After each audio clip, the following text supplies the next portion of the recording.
Having insurance isn't the same as having State Farm. It's like wanting to hear my take on marketing, but getting my POV on markers. Which, by the way, I favor chisel-tipped low-odor markers because 1, they glide with a velvety resistance, and 2, they deliver impeccably saturated lines. Of course, it all depends on what kind of whiteboard I'm writing on and if the glossiness is at a 60%. Okay, Marcus, I think that's enough. You wouldn't settle for just any marketing podcast, so don't settle for any insurance. Get the real deal. Like a good neighbor, State Farm is there.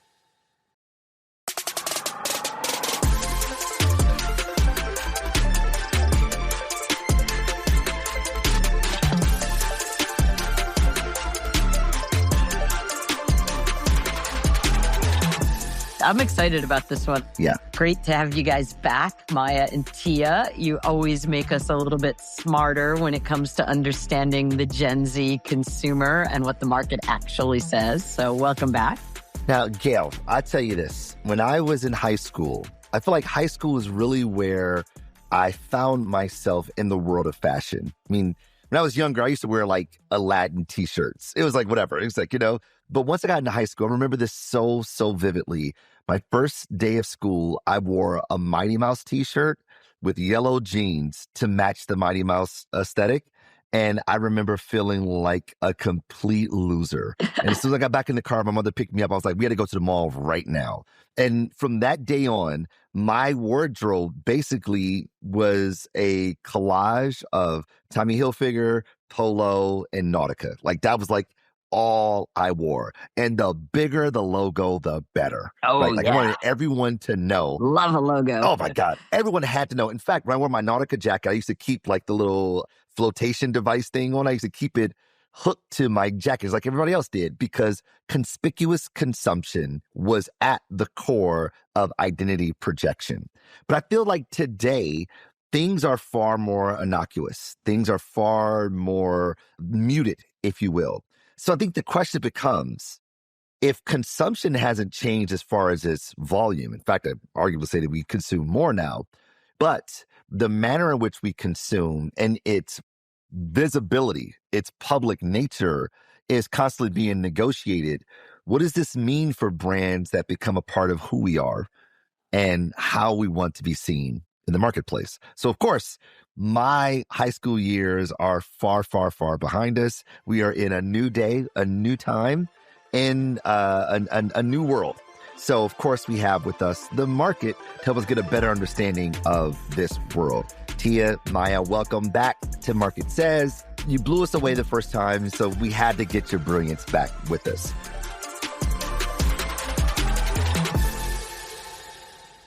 Today, we're talking about, I would say, conspicuous consumption through the lens of what we wear, what we drive, how we adorn ourselves, all the public displays of consumption. With me, yes? Yes. Thank you for having us. Thank you. Let's get this going here. When you think about the brands you buy, are you ever considering what people think about those brands? Or are you going in saying that, like, I buy this because I care. I buy this because I think it's dope. Talk us through the cognitive process of consumption when it comes to its visibility to the world.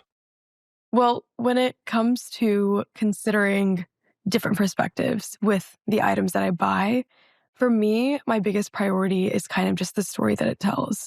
Maybe it's from that marketer's lens, but I love storytelling in any aspect. And oftentimes my favorite pieces that I wear has a little story to it. Maybe it's a hand-me-down from my mother. Maybe it's something from my cousin. But that's kind of my biggest priority. And also because it's a bit more affordable. But when it comes to maybe the daily wear, oftentimes I just go to utility. What looks good? What's more accessible? But when you guys talk sneakers, when you talk cars, somehow these have become bigger marks of identity in different ways.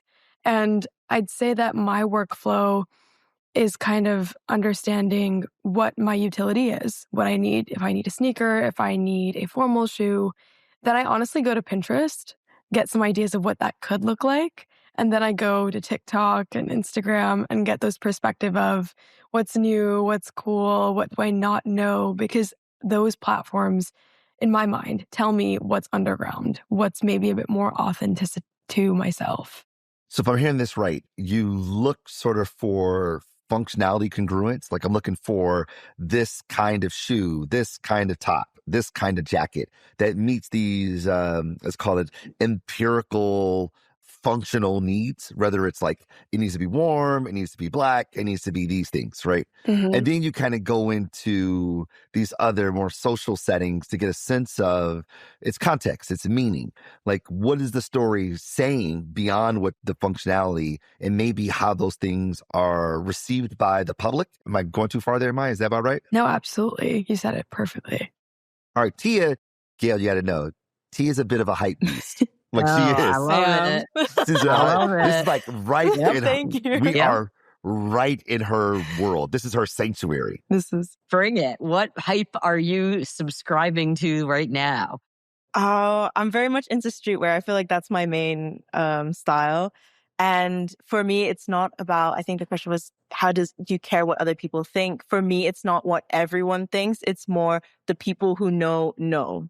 And that's where I'm coming in and I'm like, I'm going to wear what I want. And people who think it's cool will think it's cool because they will know the brand, they will know its legacy. So I feel whenever it comes to choosing brands that I want to like wear or where it's not got to do with the logo, but more of the meaning of that brand. And it's very much to those people, if you know, you know. And I feel like when I go out with these brands, to those who I can kind of relate to, we can have a chat, we can, recognize each other. And so I feel like that's like my community of people. So it's not just for everybody. And I feel like people can notice that people who are not in it is also like, that's cool what you're wearing. I love how you kind of show who you are through these like marks of clothing. And I really feel it. I love that. To Maya's point, then these things are still socially constructed. Like Yes. This is happening among a group of people. So it's not just the functionality of the product, of the garment, of the artifact alone. It's sort of the story that our people have collectively bought into. Exactly. It's interesting. You even said it. You're like, when I go out with this brand, right? It's like you're taking this brand to a party. You're taking them out with your friends to dinner. Yeah. You're actually going out with a brand. I think that's a fascinating phrase, right? It is. And it's super interesting. I mean, if brands are a signal, right? If, Marcus, we had big logos. They were very overt signals for Gen Xers back in the day, right? On the back of my ass, there's a big brand on the jeans pocket. And that said who you were. Were you a Levi's person or a Sassoon person or, all those different brands through the years, the Citizens for Humanity. And it's interesting to think about that. You see your brand identification as a way to signal, hey, if you know, we're going to be friends. We're in a club. We have some sort of shared passion, interest, identity. I kind of love using a brand to create community, I guess is what you're saying. Is that fair? It's exactly that. It's not also that, but there's like underlying tones that we say or like inside jokes. So not just wearing also the clothes, but also human connection. It goes beyond, it's got to do with music as well. It's something quite deeply connected that I'm very proud to show the world. Maya, question for you. Mm-hmm. Are all categories the same? So like the sneakers you wear, is it the same sort of congruence that you look for when it comes to a jacket or a backpack or a bag? Or I noticed this is one of the things that was not on my radar before I started teaching, Gayle. I don't know if this has got your attention, but water bottles are a big thing in school. Oh yeah, I've seen the water bottle trend. It's crazy. Like before it was like crazy Stanley. It was like, are you a hydro flask kind of person? Yep. Are you, it's a whole thing. It's a whole thing. So I guess Maya, my question for you, and I definitely want to hear from you too. Well, Tia, are all categories created equal? Like, do you have the same sort of negotiation process or at the very least, the same social obligation when it comes to your articles of clothing versus some other artifact or even something as big as maybe even, the car or you drive or the bike you ride? Yeah, definitely. I think when it comes to the category, it truly is about where you are and what you can display. If you're talking about a college setting, oftentimes I always have my water bottle on me. I have my Awala. Awala, yeah, It totally. is. Right? But I think in college, I've also seen so many people with like the classic Longshamp tote bag. And that was not something that I had even seen before college, and suddenly everyone had it. And I was like, where did that memo come from? But when it comes to the workplace, came from a conference room in Paris. Yeah. they were doing something right. They are. For sure. I mean, that's a really good point, because before I started teaching, we moved from New York here, and we had just had Georgia, our eldest, and my wife had like this like busted coat. I won't name the brand because I don't want to throw any shade, but it was old. It wasn't like a bad coat. She just had it for a long time. And I remember it being winter, and I saw all the young folks wearing these parka coats. I was like, oh man, I'm gonna buy one of those from my wife. They had like a nice little red circle that we all know would be Canada Goose. Mm-hmm. I mean, Gayle, everybody seemingly in the business school was wearing this coat. I went to go buy one online. This is $1,000 coat. Yeah. Yeah. I live on a ski mountain in the winter. It is an insanely expensive coat. And yet everybody found the money for it, right? Because Exactly. Why? Because I wasn't buying it. Why does that red circle mean so much? Why? Right, exactly. So like to Maya's point, I was like, this is fascinating. I didn't know like why everyone buys this coat. I've never seen an ad for it. And when I ask students about, have they seen an ad for it? Nope. But why do they buy it? Because everybody else buys it, right? It's this sort of social contagion that's happening here. But it's not only with a $45 water bottle, which is a ridiculous price, by the way, but also, these $1,000 coats. Like this is like We're here to learn, Marcus, not judge. We're learning. You're right. We listen, we don't judge. You're right. We listen, we don't judge. But Maya, do you feel that like across the entire board, like is it really category agnostic when it's conspicuous in its nature? Honestly, it's about, in my perspective, it would be more about what you truly value. Like I love Maya Walla, but I came to it around my sophomore year of college. And that's late in the game for some people. Some people make it their whole mark of identity. They decorate it with stickers. They started with the hydro flask and have met every trend with its time. So if it's part of your utility, if it's part of something that you think is important to show other people, then definitely that category matters. I definitely think maybe for a younger Gen Z generation, we're coming into the car age because at the time, I'd say with our younger demographic, affordability is the biggest concern. So we can't be going out and buying Porsches and so many other things. But I would love to see what that changes with time. So when you look at all these different categories, it's truly about what says the most about you in the circles that you want to be in. So on Tia's point of if you know, you kind of know. So what demographic do you want to give importance to in terms of deciding if you're cool enough or not? I guess the question is, Tia, do you have a Canada Goose?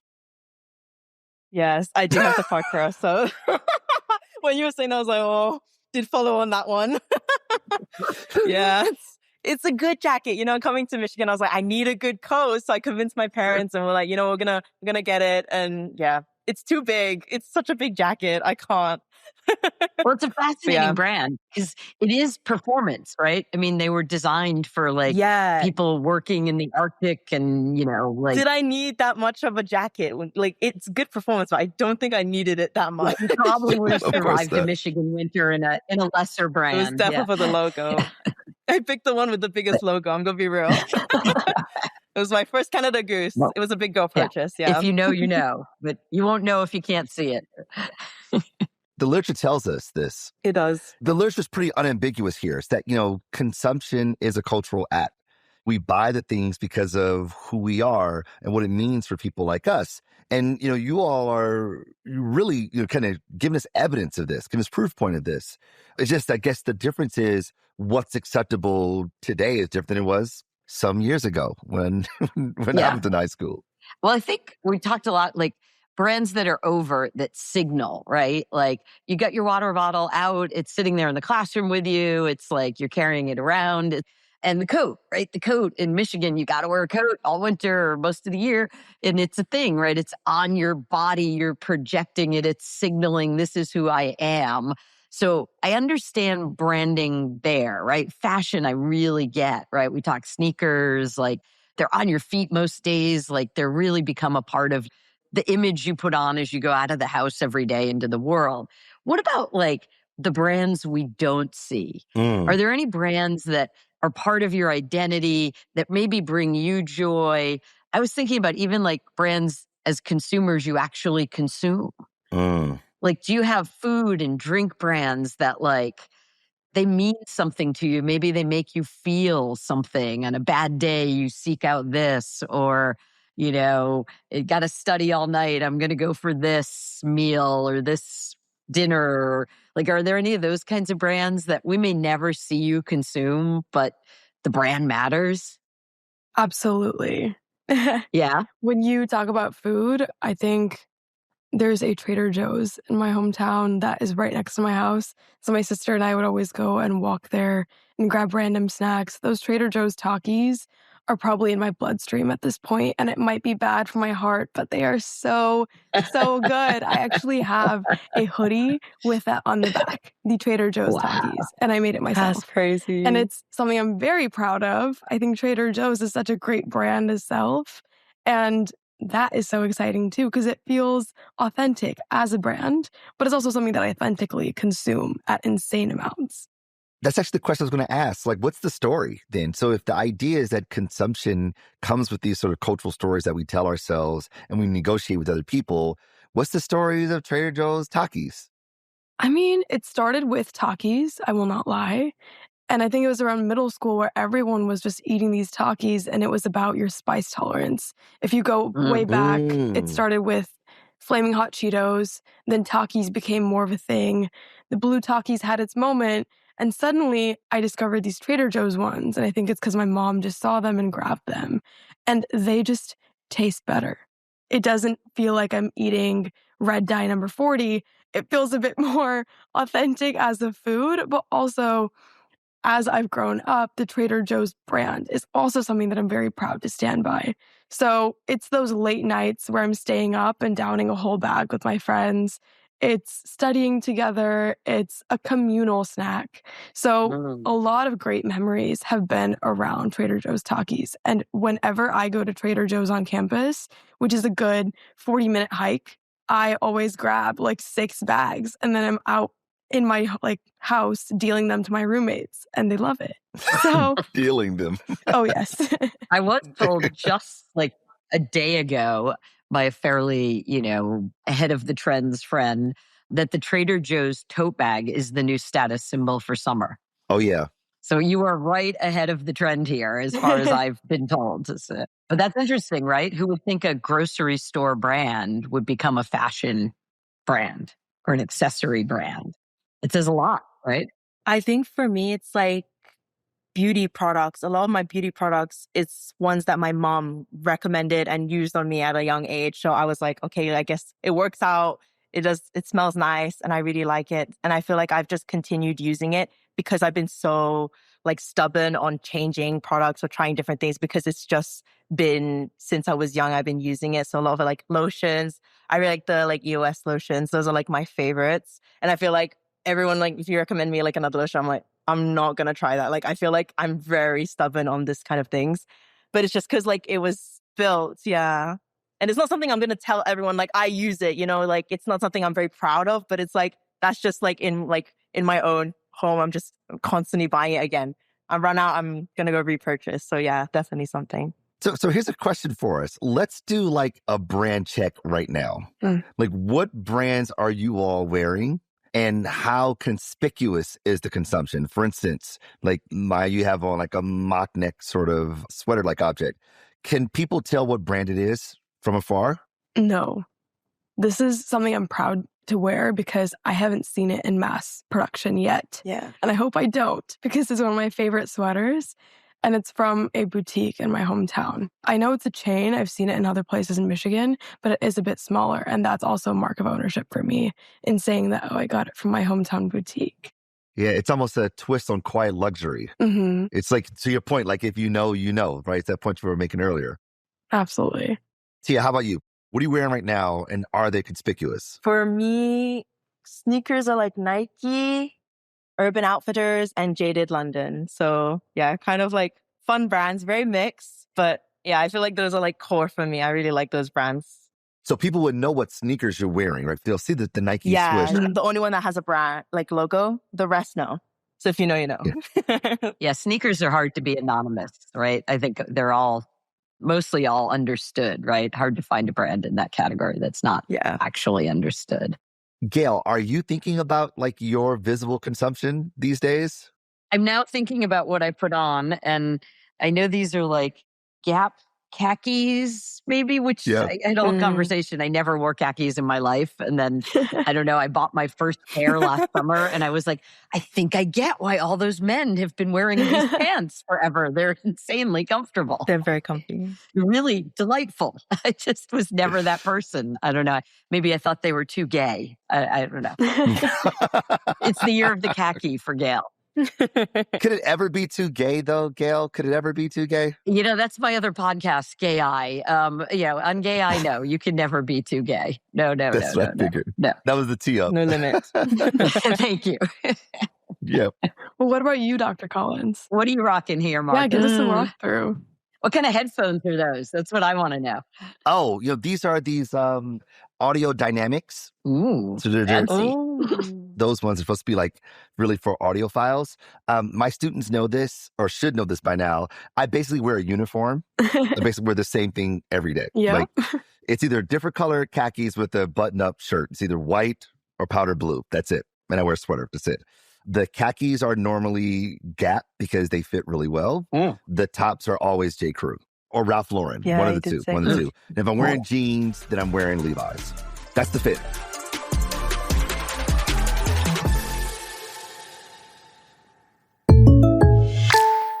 Having insurance isn't the same as having State Farm. It's like wanting to listen to brilliant young marketing students drop insights on everything from music to gaming, but instead, you get a bunch of Gen X industry long haulers reading from their lengthy thought piece that they posted on their favorite B2B social channels this morning. This format is different from any other marketing podcast because we get to hear from the market about how things actually are. And together, you get our context with their perspective. You wouldn't settle for just any old marketing insights, so don't settle for any insurance. Get the real deal. Like a good neighbor, State Farm is there. Did you know Sam's Club isn't a store? It's actually a club. With cool finds and like a whole community. It's a club. Of course, Jason. It's in the name. Sam's Club. Oh, yeah. Come join us. Sam's Club.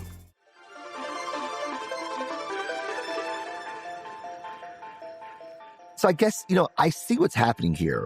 Whether it's like the way you adorn your water bottle, you adorn your laptop, right? You put stickers on it to make it your own. Like this idea, you go, I know it's mass produced, but I have to make it my own, right? Grant McCracken talks about this, as you all both know, as a possession ritual, right? That this is the way that we make it ours to help give it meaning. And that meaning deepens our relationship with the product, the brand product, and therefore we can immerse our identity into it. So that makes sense for the things that you have now. I guess what I'm kind of curious about, and I really want you all to sort of bring us into this world, is how do you discover it? Like, if for things that you don't currently own now, for things that you will be purchasing, will be consuming, how do you know which ones are the ones? Like, if, Maya, to your earlier point that you buy things for the functional side, or you consider them for the functional side, but then you go on TikTok, you go on Pinterest to see like how people are socially negotiating this. Now you are the people. Like, how do you get inspiration for what to buy?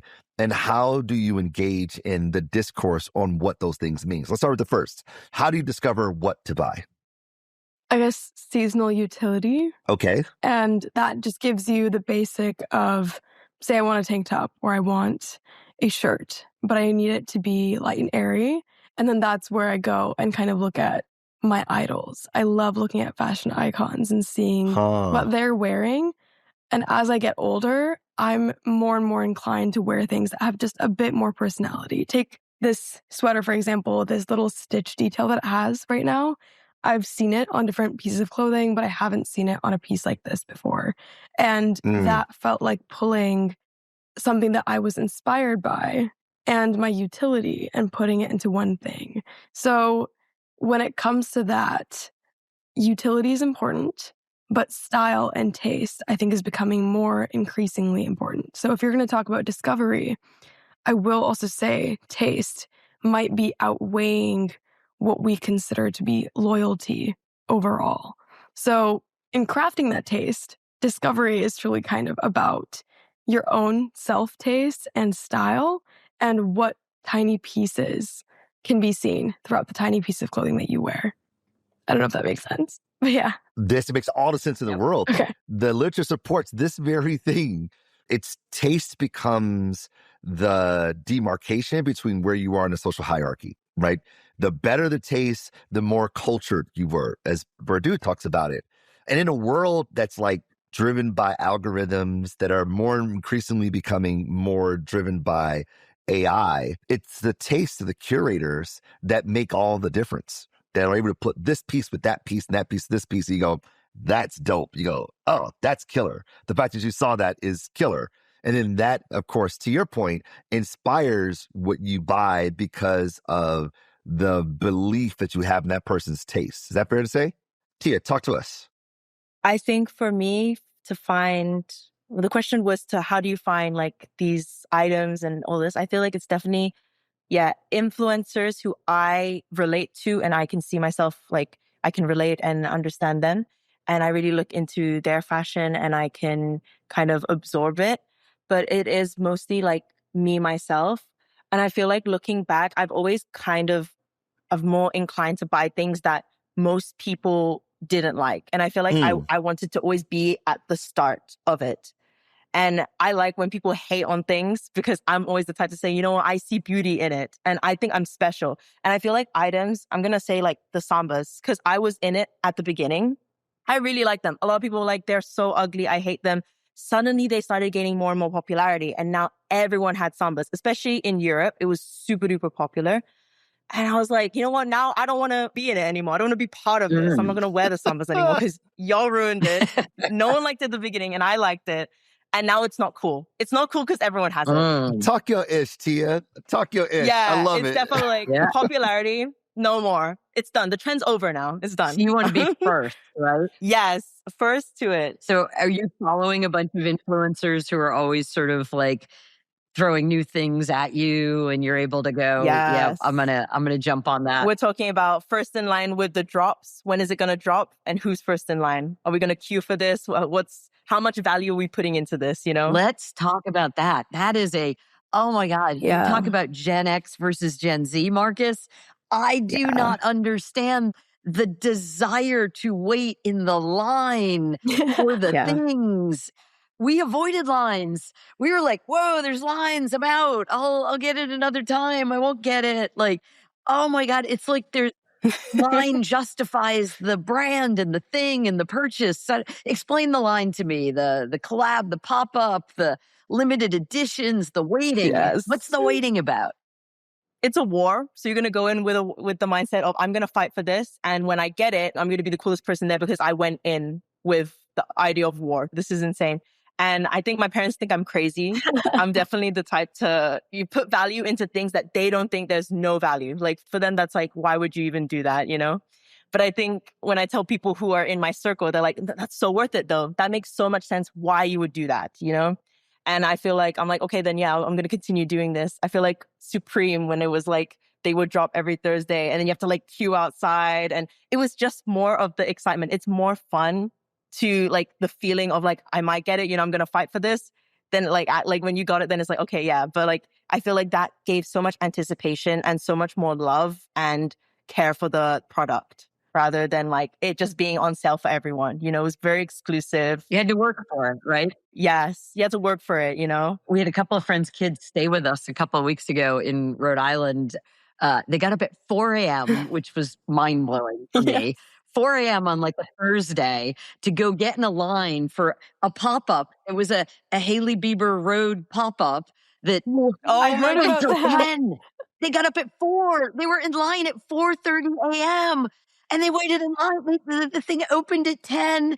They made their purchase sometime around noon and then they had to come back at 5 p.m. to get it. And I was like, oh my God, that's a 12-hour commitment to a hoodie. the experience. The experience. It's memorable. It's the story. It's the story. There we go. That's what's different. You started there, right? Like, Maya, you started with it's all about the story and the narrative. And Marcus, what I find fascinating about the pop-ups and the waiting is it used to be genius creatives like you, Marcus, would write the story and you'd tell us the story. And now I think Gen Z, if I'm hearing this right, you're actually creating the story by going there, getting up early, bringing your friends, getting your coffee, committing to the purchase and fighting the war to get the thing. Like, you're actually writing your own story, it is very different kind of marketing, isn't it? It is. I mean, maybe I'm reading this too much, but I like where you're going here, Gayle, because I feel like perhaps, and Maya, Tia, please correct me here. Okay, what I'm gleaning here, at least, I'm thinking that, back in the day, when we were engaged in conspicuous consumption in our high school years, college years, having the means to acquire it was the earning it. Yeah. Right. That if you wore this, you had that, then you had money, signal where you are on the social hierarchy. And perhaps maybe the earning it here is far more laborious. Like, you have to labor for it. Yeah. Right. That I stood in line to get the Audemars Swatch watch. I stood in line to get the Dove and Crumble cookie collaboration. I stood in line to get those Nike drops. I did it. I earned it. So again, I might be digging too much, but in a world that's more democratized now than it was back then, that getting access to it when it's at mass scale, Maya, to your earlier point, that's not, you didn't really earn it, right? Because you get online, it comes delivered right to you. Boom, there it is. You earned it on the front end, right? You had to work to get the money to earn it. Now you actually have to work to get the money to be able to buy it. And then you have to actually do more labor to go wait for it, fight your way through, even just following and understand it. Where is the pop-up and where is this thing dropping? And it's a lot harder.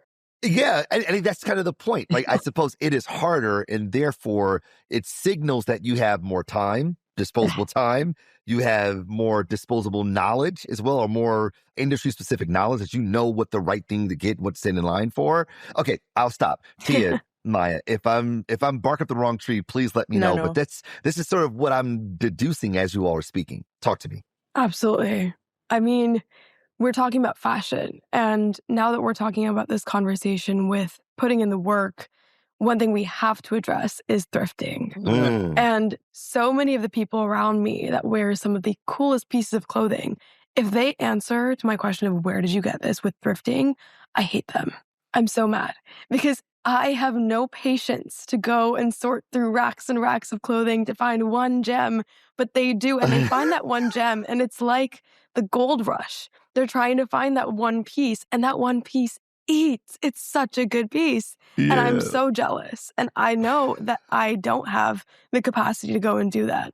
But if I ever do find something that I feel is a little more underground, or something where I put in a bit more work to go get it, maybe I've done research on the quality of material, all those things, that's part of my journey and story in wearing this with pride. And so that is another huge thing about marks of ownership, about earning the items that you want to represent your own abilities, your work and your time and all those things. So I haven't been a thrifting person, but that's something I aspire to be.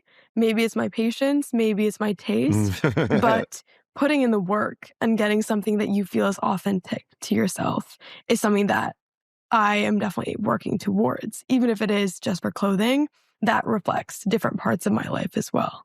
It's the grooming ritual all over again. This is another ritual by which we give things meaning associated with our identity. Shout out to Grant McCracken, who's just way ahead of his time here. All right, so we're getting to that part of the show, which you all know. This is the speed round. I say quote unquote speed round. Do you care or don't care? That's sort of like where the rubber meets the road. If this show is about exploring how the market sees the world and navigates through it, this is where we go, all right, so the survey says what, right? We pled the case to the jury. The idea is so what is the verdict here? So here we go. Your sneakers ranked. Hoka $100+ on Cloud, $100+ Sambas, like everything now is like north of $100. I guess the question is, each one of these things share something different about ourselves.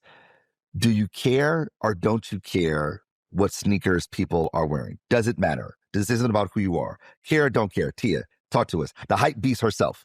Care. I'm sorry. You know, when I go on dates, I'm definitely looking. What are you wearing? What are you wearing? What are your sneakers? Now, here's a question, because I remember this old adage back in the day. I mean, I feel like I'm like geriatric at this point. There's that adage that like women judge men by their shoes. They're like, oh, I'm judging you. And it really was about like how clean they were, if they were in shape. But I just saw a Reebok collaboration with Celine. And the shoes looked like they were ran over by a dump truck. Like literally out the box. They look like dirty AF. Right? So clearly this isn't about like cleanliness. No. This is about what? Fill in the blank. So I'm judging you on a date, as you say. You look at those sneakers. What are you judging on? What's the criteria? Swag. Let's say swag. Do you have it or no? We're not compatible if not. Can I rely on you, you know? Can I rely on you? Don't embarrass me. Don't embarrass me. Oh my gosh, that's great. Yeah, you didn't put effort into the footwear. You're going to put effort into the relationship. I think it's a fair question. It says a lot. It says a lot. That's fair. Because sneakers, shoes in general are more long-term time horizon. Like you wear them longer. Like a relationship. Yeah. Like a relationship. I see it. You know, there's a song by Frank Ocean on his Lonnie Bro mixtape. It's called Denim. Yes. And you gotta love like denim. It lasts. Love it lasts. Right?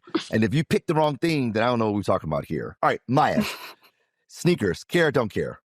It's less about the price and more about the brand and the look. And so to that end, I do care. And also on the dating aspect, if your like shoes match your outfit, that's going an extra step. And that's a huge point for me.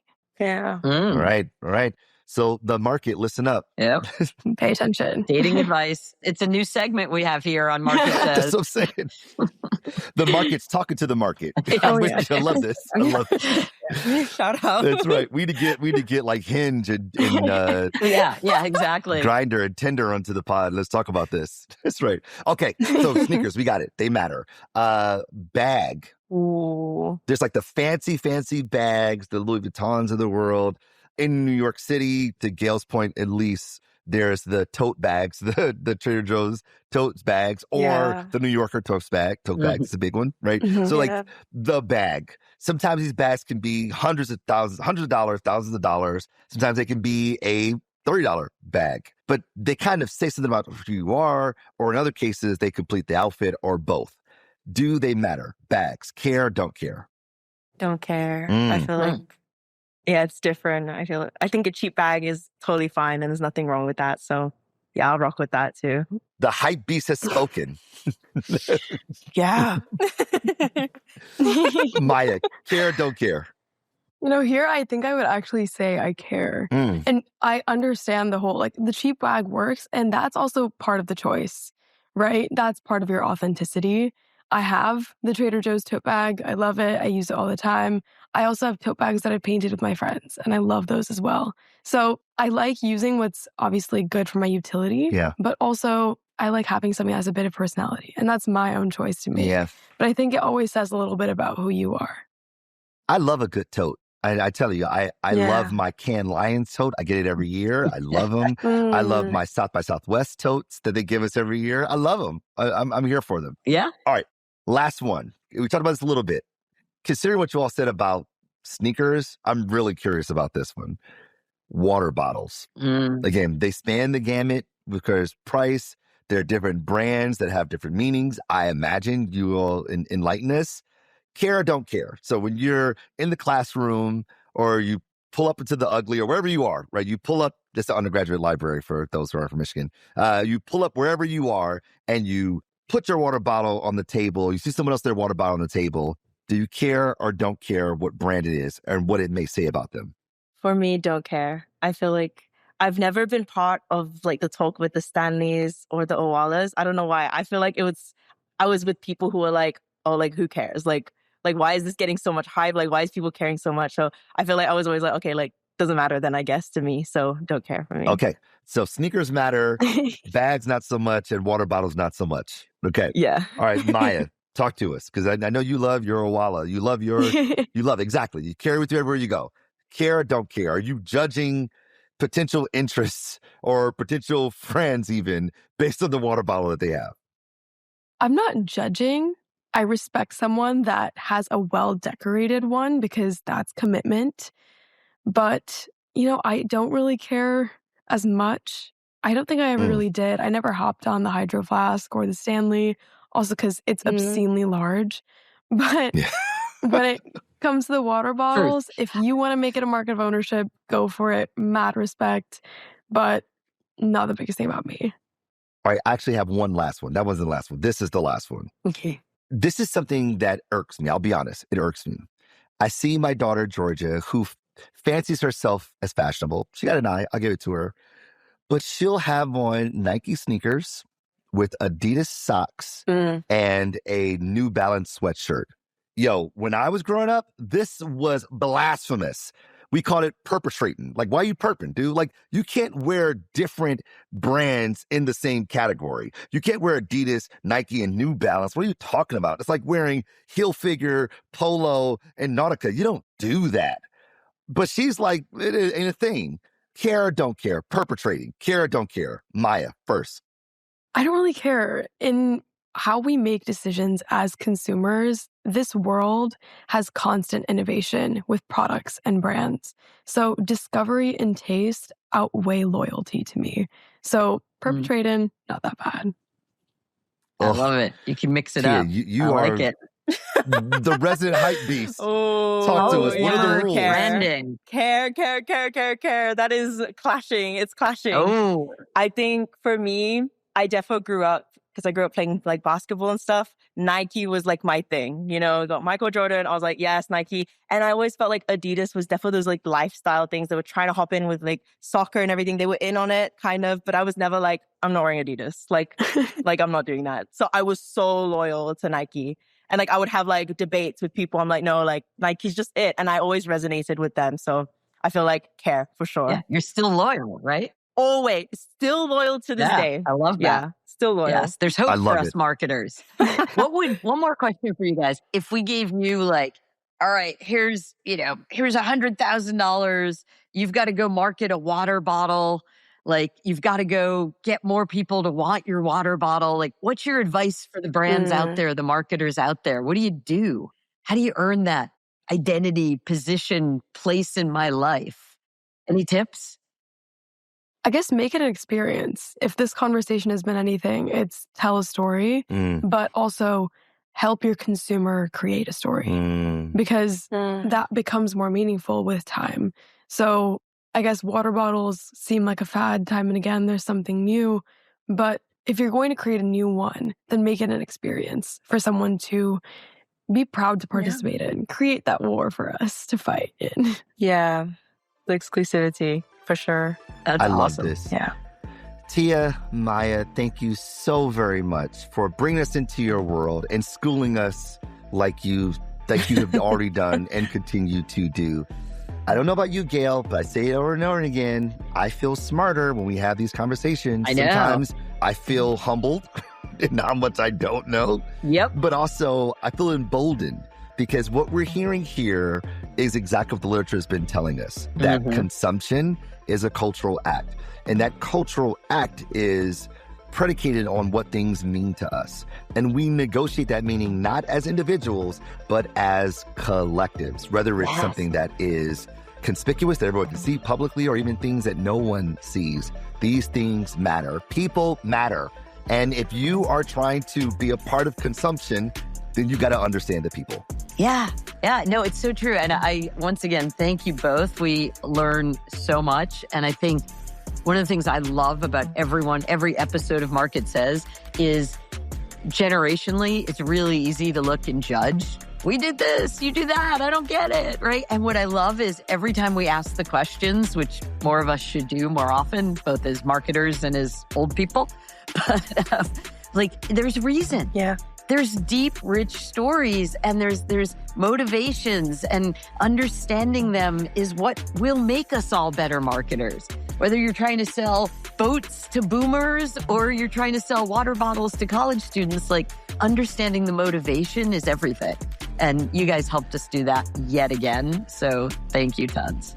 Amen. Amen. Thank you all so very much. And thank you to everyone for tuning in for another episode of Market Says. Tune back in next time where we get blown away by the brilliance of the market, particularly the market represented at the Ross School of Business, University of Michigan. We love having you with us, and we love being informed, and we love being enlightened. So please join us again. Until then, peace.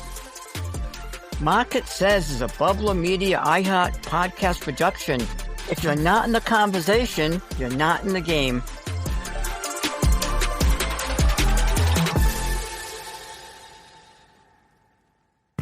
When you join Sam's Club, you get way more than you'd expect. You don't just get value. You get insider tips from fellow members. You don't just pick up a pizza. You actually vote on its toppings. Bacon crumbles. You don't just visit the club, because with the Sam's Club app, everywhere can be the club. You don't just shop the latest finds. You find your people. And at the end of the day, isn't that what it's all about? Come join us. Sam's Club.